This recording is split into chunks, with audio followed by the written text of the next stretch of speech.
Hey guys, so today let's have a look at where we are and see if there are any more clues that can guide us home. So first of all, let's take a look at what we've developed. We've got this diagram that plots dates and events on the Enochian calendar, and the key anchor points are all based on the dates found in the Book of Haggai. So primarily the date of Kislev 24, which is sort of the center point of this entire diagram, but other dates as well.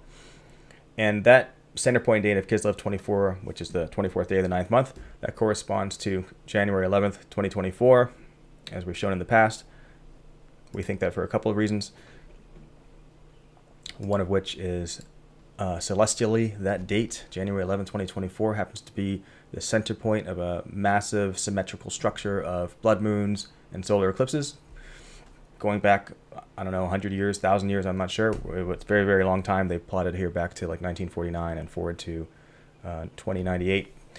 And just looking at the blood moons, the most recent blood moon prior to January 11th and the next blood moon after January 11th is both 429 days before and after. So that 429 is like 924 backwards, and 924 being the 9th month, 24th day. So we thought that was kind of a hint from God that shows that this alignment of January 11th to Kislev 24 is correct. And then if you look in the text of the Book of Haggai, the expression 4 and 20th day of some month is repeatedly used. Of course, 4 and 20th is ostensibly an archaic way of saying 24th, but I suspect that God is also using this expression 4 and 20th to point to the Enochian calendar, because the Enochian calendar year begins at sunset on April 20th.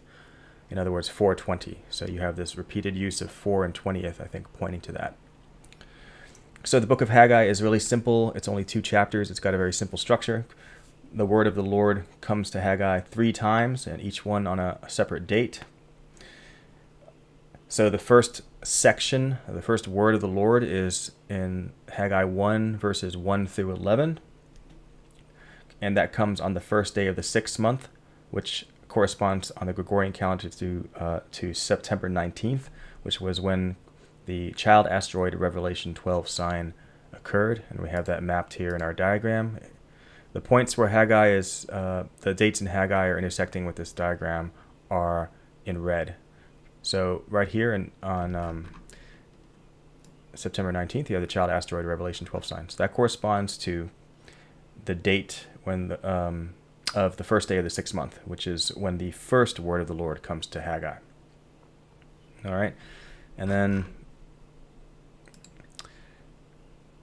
then these last 4 verses are not part of the word of the Lord. That's just a narrative. That's just the narrative talking that now that they receive that word of the Lord. So the first word of the Lord here concerns the command by God to rebuild the temple.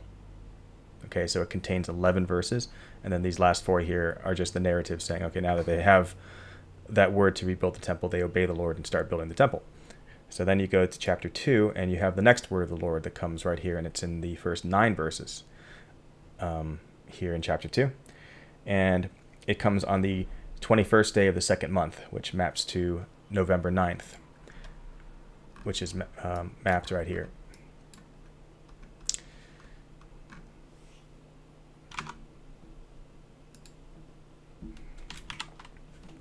And this section of Haggai concerns the dedication of the temple.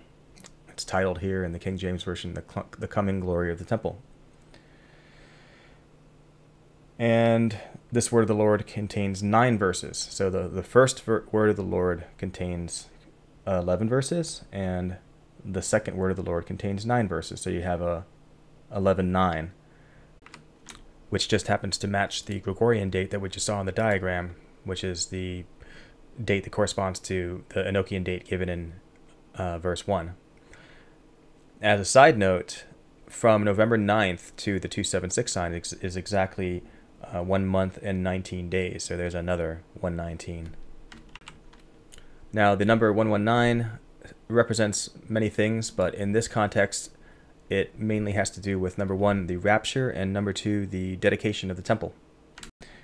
Since 119 is the binary door number, which I've talked about many times on this channel, if you take 119, which is in decimal, which is the number format that everybody uses. But if you convert that number to binary, so you convert 119 to binary, you get this number here, 1110111. Now let me zoom in.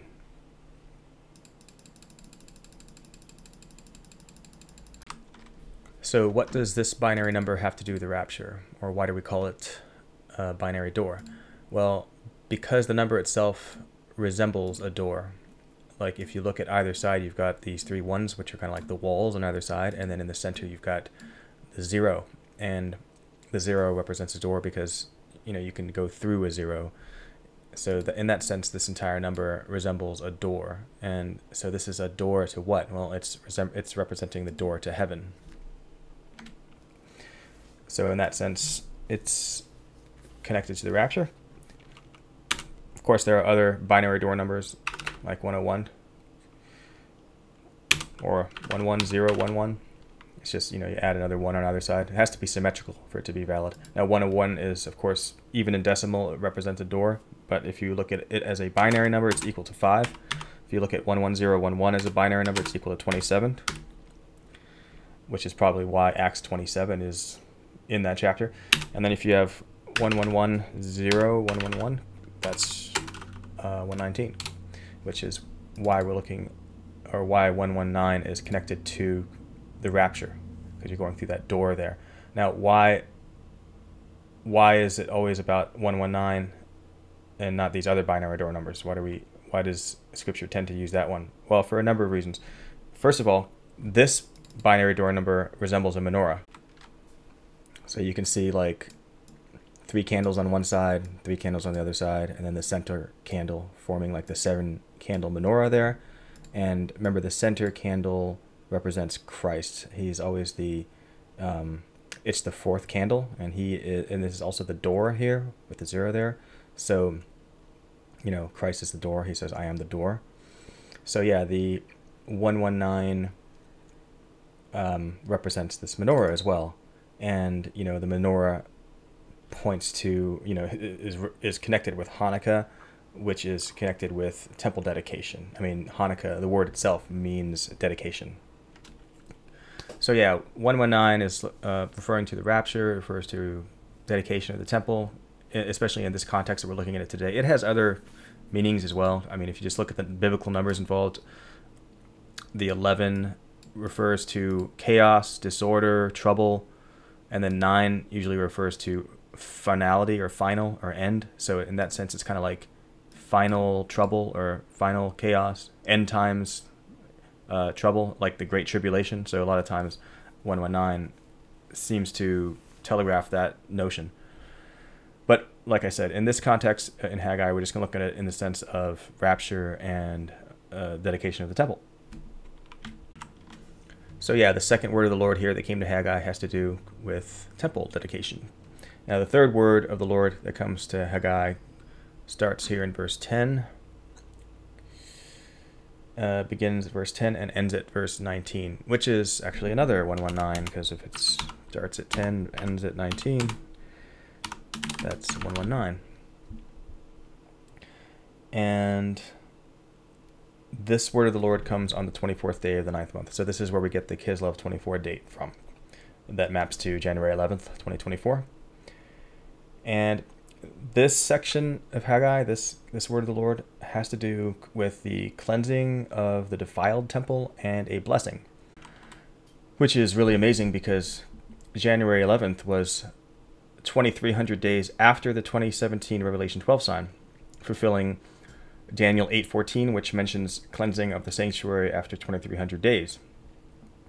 And January 11th was also 1335 days after the announcement, the official announcement of Operation Warp Speed, which fulfilled Daniel 12:11 through 12, which mentions a blessing 1335 days after the setting up of the abomination of desolation.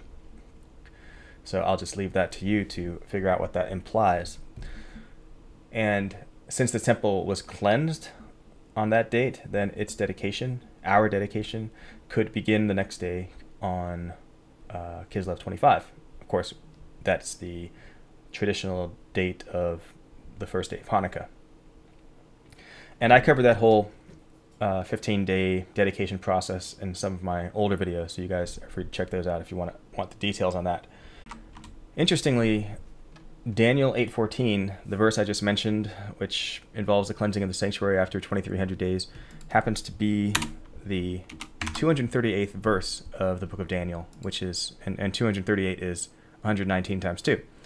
And after that verse, there are exactly 119 verses left in the book of Daniel. So I just thought that was pretty interesting how even there the number 119 is popping up. But anyway, that is pretty much, those are the three words from the Lord that show up in this in the book of Haggai. So that's where we get the dates from that pop up on our diagram. So as I mentioned, they're here in red. Now, let's look at the book of Haggai on a little bit of a deeper level. So let's look at the sod level. And if you're not familiar with that, you might have seen it on Dr. Barry Oz channel, where he talks about the different levels of biblical interpretation or scripture interpretation. You've got Peshat, Remez, Drash, and Sod. Sorry if I butchered any of those pronunciations, but it's basically literal, hint, sermon, and secret. So if we look at that level, the secret level, when we're looking at Haggai, then some interesting alignments present themselves. So first of all, like I said before, I believe the repeated use of this expression 4 and 20th in the book of Haggai is a way for God to draw a connection for us between the book of Haggai and the Enochian calendar, because the Enochian calendar begins on 4:20 at sunset. And the remarkably precise alignments between the dates found in the book of Haggai and celestial events of the last, 6 or 7 months, I think really proves the correctness of this application of the Enochian calendar to the book of Haggai. For instance, like perfect alignment of Haggai 1:1's date to the child asteroid Revelation 12 sign on September 19th, and the perfect alignment of Kislev 24 date in Haggai 2 to the January 11th eclipse midpoint. So we've seen all that. So now what I'm suspecting is that Haggai's 2 chapters actually represent months. So they represent the first and second months of the second year of a 2-year block. And so what I mean by that is, like, you have 2 Enochian years. The first year began on April 20th, 2023, and the second year begins on, at sunset on April 20th of 2024. And the reason I suspect that are a couple of clues. So like if you look in Haggai chapter 2, verses 13 and 14, it talks about being unclean by a dead body.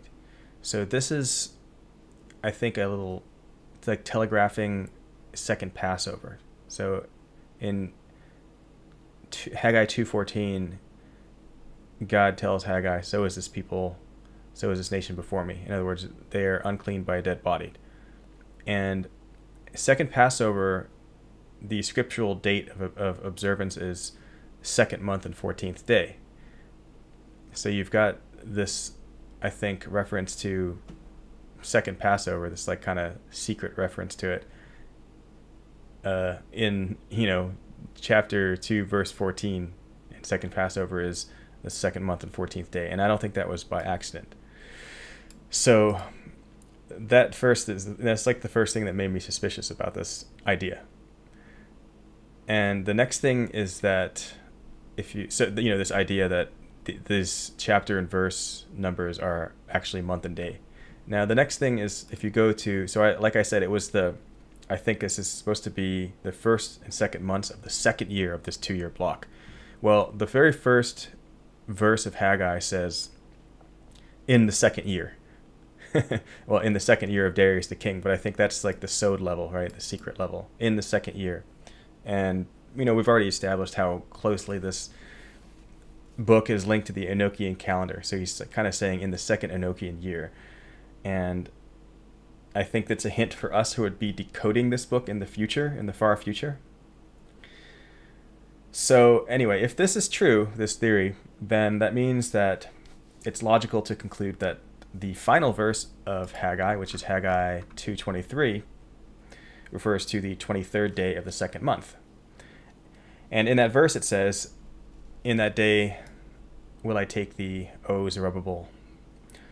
So, and of course we know that's a sort of typological rapture reference. So, and to further bolster this idea of the second year, the second year notion, is that the 23rd day of the second month is the 53rd day of the Enochian year. Okay, so now if that's the second year, the first year is 366 days, and then you have the 53rd year, day rather. And if you add that, you get 419. So that means that the second month and 23rd day of this Enochian year is the 419th day of both years. So I'll just write that down. 419th day of the combined 2 years. And that's kind of amazing to me, because if you remember in the 276 sign dimensions, okay, remember the sun was at 276 degrees. So these are the three primary participants in the sign, right? The sun, the moon, and Jupiter. The sun was at 276 degrees, and the moon was at 108 degrees, and Jupiter was at 35 degrees. And if you add 276 to 108 to 35, you get 419. So 419 is sort of this number that represents that sign. So could it be that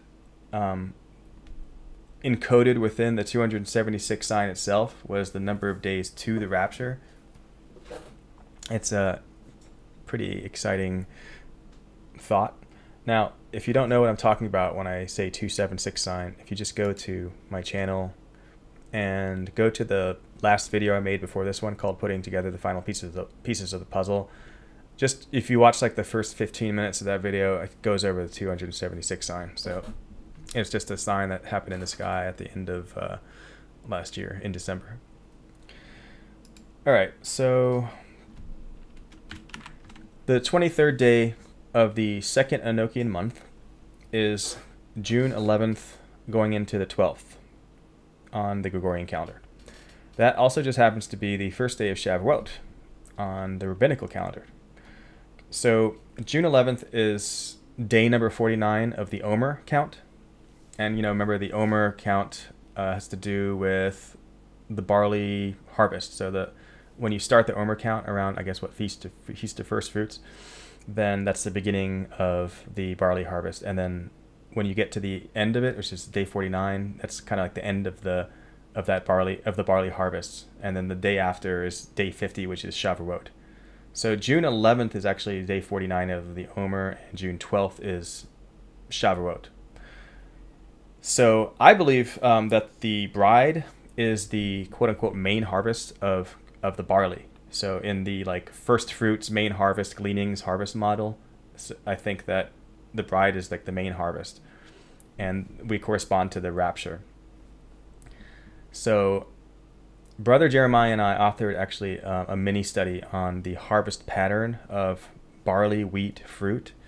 In case anybody would like to check that out, just go to endtimesinfo.org, which is our website, and the very top article, this article titled "Synoptic Gospel Differences Reveal Multiple End Times Groups." Check that out. It's a really brief article, so it's really easy to read, and I think you guys would be fascinated by that information. So if you have time, definitely check that out. So it makes sense also that the barley main harvest would be taken before Shavuot, because Shavuot is like the beginning of the wheat harvest. So the barley harvest ends at Shavuot. So it makes sense that the barley main harvest would be taken at some point before Shavuot, or at least very, very close to it, very, very close to the end of the Omer count. And that's perfect, because June 11th and 12th is exactly the end of the Omer count, and actually the end of the barley harvest and the beginning of the wheat. And also, as Brother G44 showed me, Haggai 2 verse 19 which states that the vine, the fig tree, the olive tree, and the pomegranates have not brought forth. So this is like a time indicator, right? So it's telling you that those harvests haven't begun. And pomegranates are actually part of Shavuot's first fruits, or as they call them in Hebrew, bikurim, or something like that. So the way I'm interpreting this verse is that since it says the pomegranate hasn't brought forth, I take that to mean that the pomegranate harvest hasn't begun. And the harvest of the pomegranates can only begin after the first fruits have been offered on Shavuot. So if this blessing refers to the rapture, then that would mean that the rapture would have to happen before or on Shavuot, like on the day of the first fruits. In other words, before the main harvest of the pomegranates begin. Okay, so another thing that's perfectly timed, how this is all perfectly timed, is with respect to the Book of Ruth, whose setting is actually the end of the barley harvest. In fact, I believe the Jews actually read from the Book of Ruth around Shavuot, because it's understood that the setting of the story of the Book of Ruth is the end of the barley harvest. In fact, when Ruth meets Boaz, it's on the threshing floor where they're threshing barley from that harvest. And as we know, when Ruth shows up with the Boaz there, that's a typological reference to the rapture. Now check this out. Haggai 2:23 is the 8,223rd verse from the end of the Old Testament. Let me just add that here. Okay, and so if you look at that number 8223, there's only one verse in the Bible that matches that numeric signature, because and that would be Ruth 2:23, because Ruth is the 8th book, so you have the 8 and then the 2, 2, 3. And that verse states, "So she kept fast by the maidens of Boaz to glean unto the end of the barley harvest." That's amazing, because that 8223 is being telegraphed by Haggai 2:23, which is pointing to that date, through the Enochian calendar, is pointing to the date of Shavuot. And it just happens to also point to a specific verse in the Book of Ruth talking about the end of the barley harvest. I mean, that's just too perfect. That just blows my mind. And Haggai 2:23 is about Zerubbabel being taken. And if you sum the date of 6/11/2024, so you do 6 plus 11 plus 224, you get 241, which you should know is the Hebrew gematria value of Zerubbabel. That's just amazing.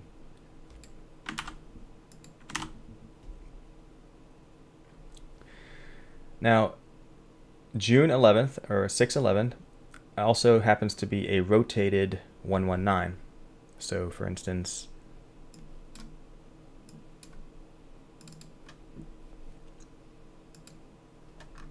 okay, so if you take 6/11 and you just rotate it 180 degrees, you get 119.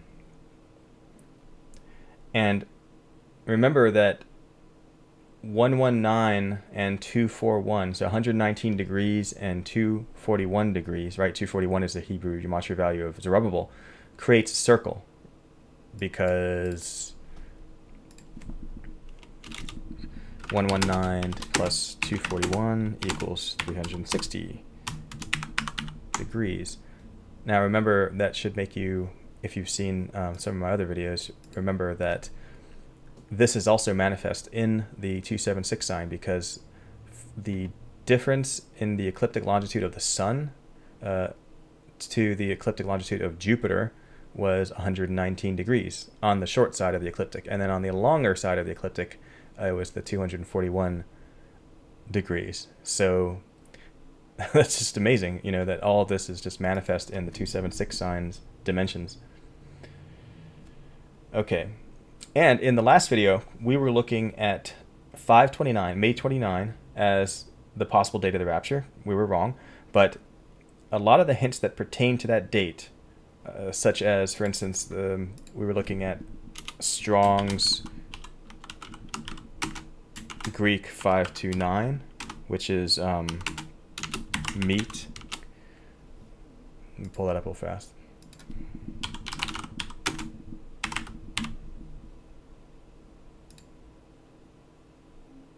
Meet or a meeting. And we were noting that it has very interesting usage pattern here. It's only got 3 occurrences, and one of them was Matthew 25:6, where it talks about meeting the bridegroom has arrived, go out to meet him.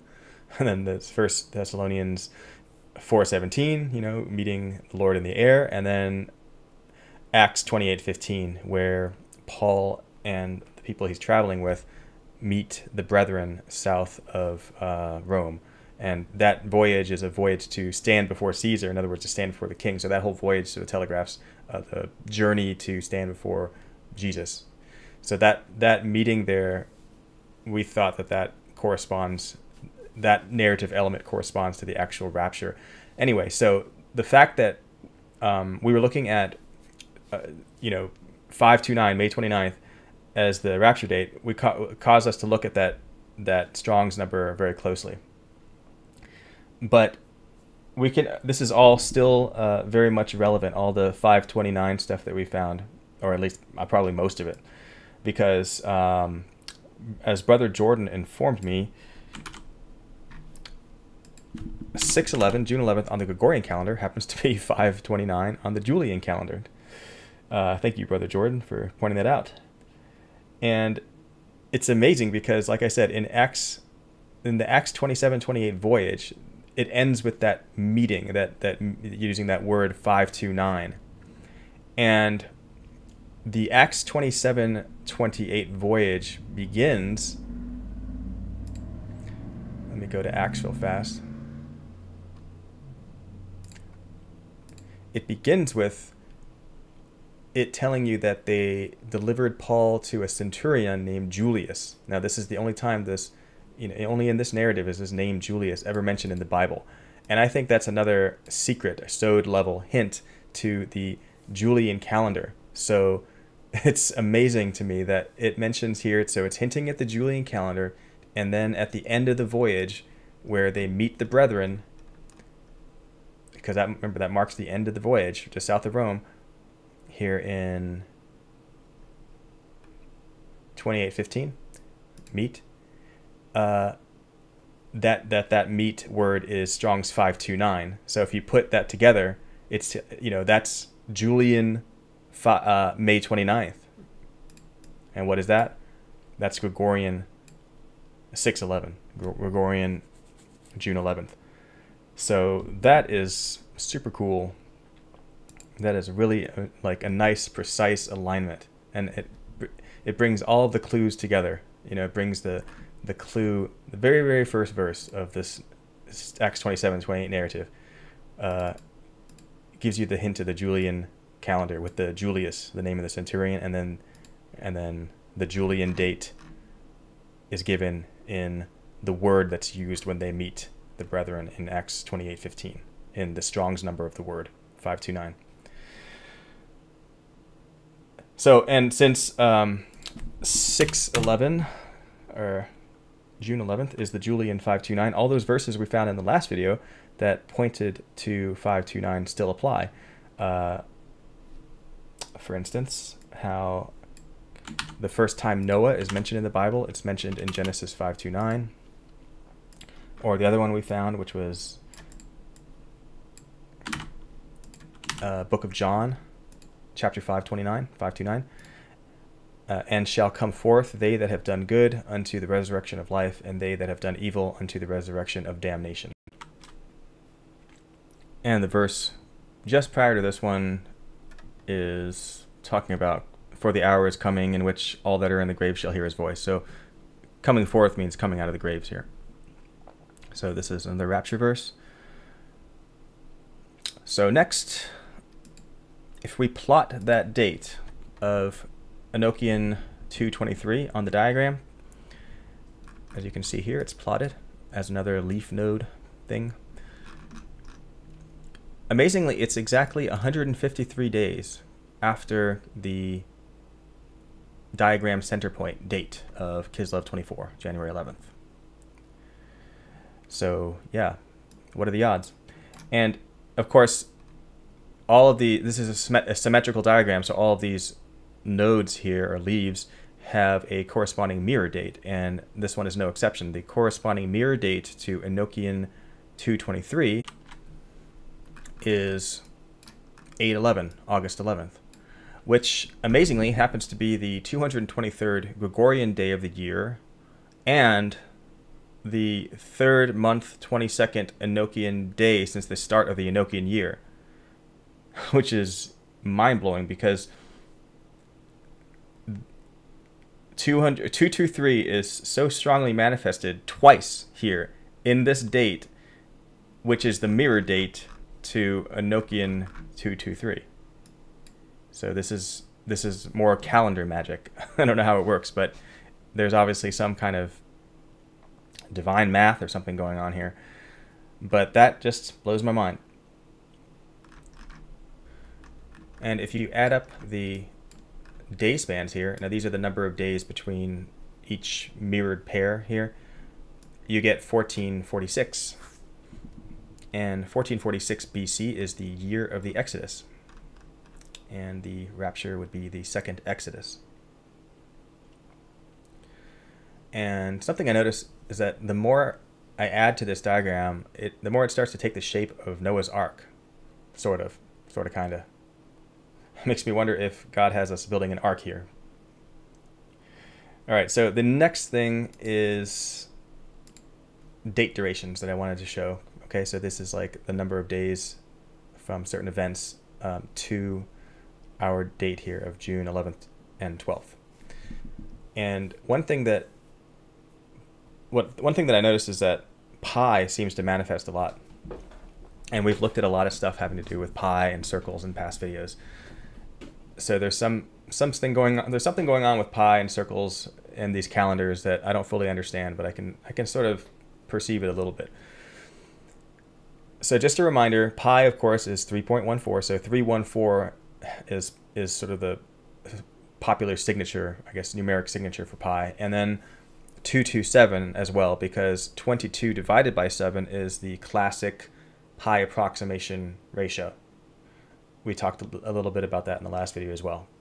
So first of all, the first date here is May 16th, 2022. If you were watching back in 2022, there was this, I think it was Ken Potter that brought it to the Watchman community's attention, but there was this, another one of these like celestial midpoint things, and it's centered around that date, which was second Passover of that year, where there was like all these blood moons symmetrically surrounding this date. From that date to our date here, it's exactly 2 years and 27 days, which is that 22/7 pi approximation ratio.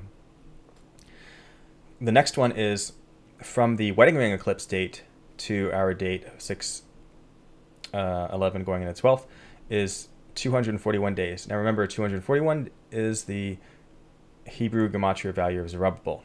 And we're basing this date here is based on Haggai 2:23, in which Zerubbabel is taken. So it's amazing to me that 241 is manifest in this way, because that was a huge event, a huge celestial event. We'll put it that way. This wedding ring eclipse. This wedding ring eclipse was Zerubbabel days before Zerubbabel, in a way. The next one is this partial lunar eclipse that occurred on October 28th going into the 29th, which was exactly 227 days prior to our date here. And that, again, is the pi approximation ratio numeric signature, right, of 22 divided by 7. The next one is November 9th, which is our 119 date. And remember, that was the date that corresponded to the Enochian calendar date found in Haggai 2:1, and that is exactly 216 days to our date here, to June 12th. So you can look at it like it's 216 days to 612, which is sort of interesting, that symmetry there. Or you can, if you know that 2:16 telegraphs Esther 2:16, in which Esther, that's the verse where Esther is standing before the king. So that pops up a lot, and I think that's one of the meanings behind that number. It's related to that verse. And of course, that means by extension, it's related to the rapture, because we would be standing before the king. And next up is the 276 sign. It happens to be exactly 167 days prior to our date here. And again, that brings up the Book of Esther, because there are 167 verses in the Book of Esther. The next one is from the Kislev 24 midpoint date to our date is 153 days, which we already saw on the other diagram. But 153 days actually is also 21 weeks and 6 days, which again brings up that 216, that Esther connection. Or again, you can look at the symmetry of 216 to 612, June 12th. Now this one here is kind of mind-blowing to me. So from the 314th, remember 314 is pi, from the 314th Enochian day of the year, which began on Gregorian 227, or 227, which is also telegraphing pi, because that's the pi approximation ratio of 22 divided by 7. From that to our date here is 3 months and 14 days, which of course telegraphs pi again. So yeah, try to wrap your head around that one. That's a whole lot of pi in one little thing there, and that just goes to show you there's a whole lot of magic going on with these calendars here that I don't fully understand. But it has to do with circles somehow. All right, and so the final one here is the Feast of Trees on the Enochian calendar, which is exactly 101 days prior to our date. 101, as we mentioned before, representing the door, the rapture door, 101 being a door. All right, so next I want to look quickly at some, we want to look at where we encounter the numbers 611 or 116 in Scripture. Okay, so 611 for the date 611, or its international alternative form would be 116. So that gives us the numbers 611, 116. We've done this many times before. So the 611th verse from the end of the Bible is 2 Peter 1:11. For so an entrance shall be ministered unto you abundantly into the everlasting kingdom of our Lord and Savior Jesus Christ. Whoa. Yeah, that sounds to me like, okay, an entrance into the kingdom. Yeah, that sounds like what would happen at a rapture. And it's also got this signature here, this numeric signature of 2111, which telegraphs John 21:11, which is the verse that mentions the catch of the 153 large fish. So there's that. The next one is, if you look at the signature 116, how that maps to the Bible is the first book, and then first chapter, 6th verse. In other words, Genesis 1:6. What do we have here? And God said, let there be a firmament in the midst of the waters, and let it divide the waters from the waters. And waters, we know, are refer to people in biblical symbology. So if we're dividing the people from the people, what more apt way to describe the rapture? The next one is Joshua. Okay, Joshua chapter 1, 1-2. And the reason this is connected to 6:11 is because Joshua is the 6th book. So you have 6:1:1, and then the second verse would be 6:1:2. So 6:1:1, 6:1:2. And what do we find in these verses? It says, now after the death of Moses the servant of the Lord, it came to pass that the Lord spake unto Joshua the son of Nun, Moses' minister, saying, Moses my servant is dead. Now therefore arise, go over this Jordan, thou and all this people, unto the land which I do give to them, even to the children of Israel. So yeah, crossing the Jordan. All the people crossing the Jordan. So pretty obvious rapture reference there. Okay, the next one. The next two are from Isaiah and Hebrews, and these were found by Brother Jordan. So thank you again, brother. The first one here is and Isaiah 61:2. The Spirit of the Lord God is upon me, because the Lord hath anointed me to preach good tidings unto the meek. He hath sent me to bind up the brokenhearted, to proclaim liberty to the captives, and the opening of the prison to them that are bound. Bingo, there we go. Liberty to the captives and opening of the prison to them that are bound. That happens at the rapture. Next verse. To proclaim the acceptable year of the Lord and the day of vengeance of our God. Sudden destruction at the same time of the rapture. And the next one is from Hebrews chapter 11. So if that wasn't already obvious, 6:1:1 there is 6:11, and then this is 6:12, June 12th. Okay, next one from Hebrews. Okay, so we've got Hebrews 11:5-6, but really I'll keep it as that, because really what we want to focus on is this one, because this one has no connection to our, this numeric signature has no connection to our date, but this does. This is 11th day of June. Okay, so, but I included this verse because it gives you a little context, because it says in Hebrews 11:6, but without faith it is impossible to please him, for he that cometh to God must believe that he is, and that he is a rewarder of them that diligently seek him. So the rapture being a reward for us who are seeking him, and very interestingly that this verse comes right after he mentioned that by faith Enoch was translated so that he should not see death, and was not found because God had translated him.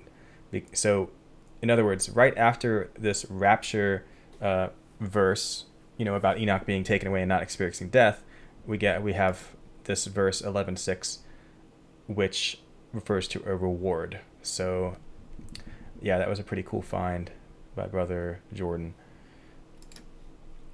So I think that's all I want to show for stuff in Scripture, so verses that match that numeric signature. The next thing I want to do is show just a little bit of numerics stuff, very, very small amount. So we had talked about in past videos composite numbers, okay? And I won't say much about them other than to say that they are kind of like the opposite of prime numbers. So every number, except for one, is either a composite number or a prime number. And one is neither. It's a lot of math theory as to why one is neither, and I don't want to get into it. Probably because I couldn't explain it very well. But if you have like the prime numbers, you have like the say the 9th prime and the 11th prime. So then, because you have like the first prime number, the second prime number, third prime number. Like the 9th prime number is 23 and the 11th prime number is 31, for instance. Same thing with composite numbers. You have like, they're numbered. So you can have like the 100th composite number and the 150th composite number. Anyway, there's a lot of secrets hiding in this, okay, in this numbers of primes and the numbers of composite numbers. So if we're talking about the number 116, which is the date signature, right, of 11th day of June, well, let's look at the 116th composite number. The 116th composite number, whoa, what's that? 153. That's interesting. And if we look at, how about the, okay, so we know that Ruth also represents the raptured bride. And Ruth in Hebrew Gematria is 85. So 85 in Hebrew Gematria, it's like Sukkot is one, Ruth is another. Those are the only two actually that I know that are 85. But Ruth is 85. What's the 85th composite number? It's 116. So the 85th composite number, 85th, corresponding to Ruth, is 116, which could be, referring to the date of 11th of June. 85.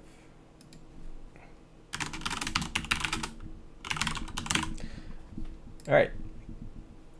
Now let's look at, instead of 11th of June, like that. Let's look at the other variety there. That's June 11th, the American form. And the 611th composite number is 744. Well, why is that interesting? Because sunset on that date in Jerusalem, so we're looking here at the 11th, right? Sunset on that date is 7:44 p.m. That was another one that was shown to me by Brother Jordan. So thank you, brother, for that. That was very cool.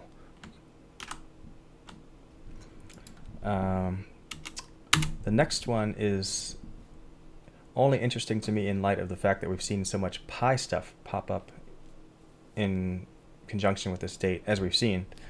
And remember, 227 is this pi approximation ratio.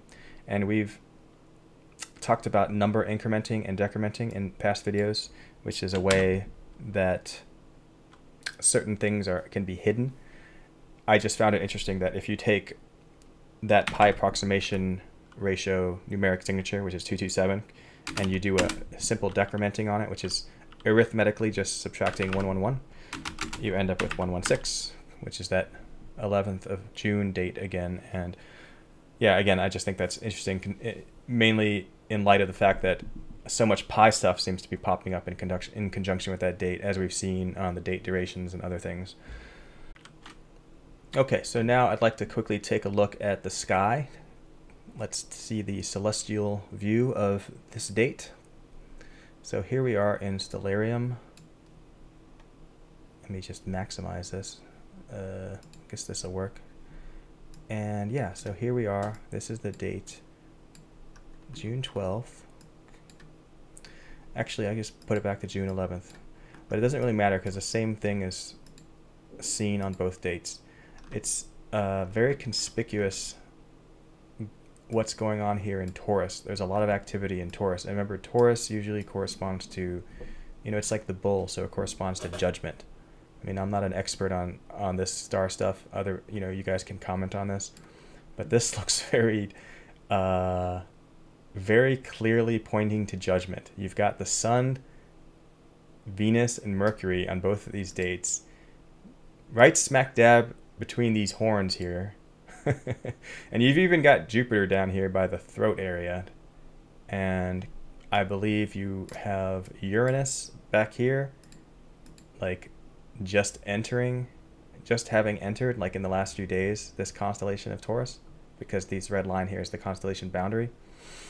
So yeah, I mean, like I said, I'm not an expert, but this is pretty judgy. Is that a word? Judgmenty. That's what I meant to say.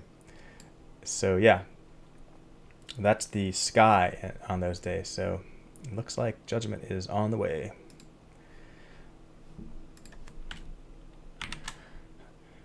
Okay, so now a few interesting facts about this date that's coming up here.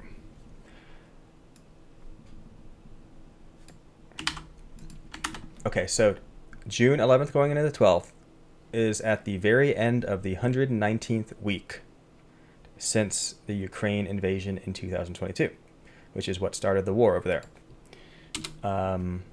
Yeah, 119, as we mentioned earlier, carries also the meaning of chaos, final, like end times chaos. So it's also a big occult number. Like the enemy uses that number a lot in all of their encoding and planning.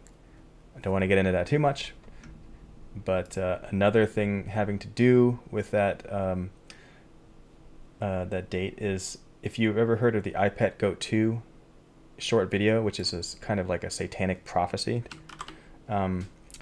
from its release date to June 12th happens to be 11 years, 11 months, and 19 days. So you've got this kind of expanded 119 there. Let's see, let me rewrite this. From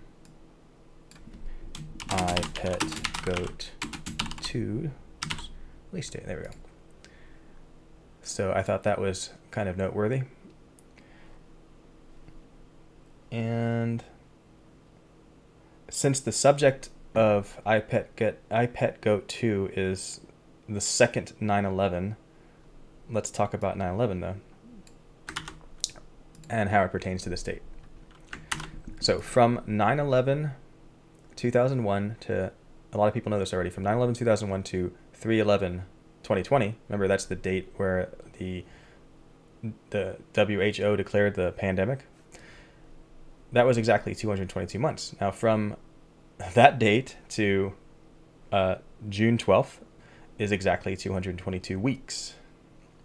So I thought that was kind of interesting. Yeah, so that's pretty much all I've got for this date at the moment. And it's still 2 weeks away, so almost certainly I'll find or be shown new information about this date. And if there's anything really good, I'll create a community post about it, or I'll post a comment about it on this video. This date looks pretty good to me, but I guess we'll see. It's just a guess. So if you guys have any information, definitely let me know in the comment section. I love hearing about your the information and the finds that you guys gather. So right now I just quickly want to mention one thing that's not related to the rapture date at all, but I didn't know where else to put it, but I wanted to share it because it has to do with the 276 sign. Now, I was watching Brother Aaron over at God a Minute the last week or so, and he has put together a very, very solid case for the crucifixion having occurred on April 25th, 31 AD. It seems to be like that could be the only date. I thought it was a very, very solid case. So anyway, if that's true, okay, so if Christ was crucified on 4/25/31, okay, and he was 33 years old when he died, which is not scriptural as far as I know, but I think that's just, for some reason, that's a traditional understanding. I don't know exactly where that came from, but just bear with me here. This is just a what if, okay? And the third condition is, and he was born on September 11th. Again, that's just, I don't know if that's true, but that's what people say. People who are more, have more knowledge of this stuff than I do. I'll just say it that way. If those three conditions are true, then he must have been born on September 11th, 4 BC. Okay, there's no other way if those conditions are true, that's the only possibility, okay? And if that's true, if that was the date that he was born, and then 4/25/31 AD was the date he died, that means that he was alive exactly 12,278 days. Okay? Which is amazing because, remember, the 276 sign occurred on December 27th going into 28th. And, the numeric signature for that date of 12/27 going into the 28th is 12278, which matches the number of days Christ was alive, if these conditions are true. Now, again, I don't know if they're true for sure, but I wouldn't be surprised at this point, because that sign, the 276 sign, seems to encode a lot of information, and I would not be at all surprised if it also encoded the number of days that Jesus was alive on this earth prior to his resurrection. So anyway, that's all I've got for today. I thank you so much for sticking it out to the end, if you are indeed still here. And thank you very, very much to all of my brothers and sisters who give me information and help me understand things. And most of all, thank you to the Holy Spirit for guiding us every day with new information, new revelations, and new wisdom. So that's it. Thank you for watching, and God bless.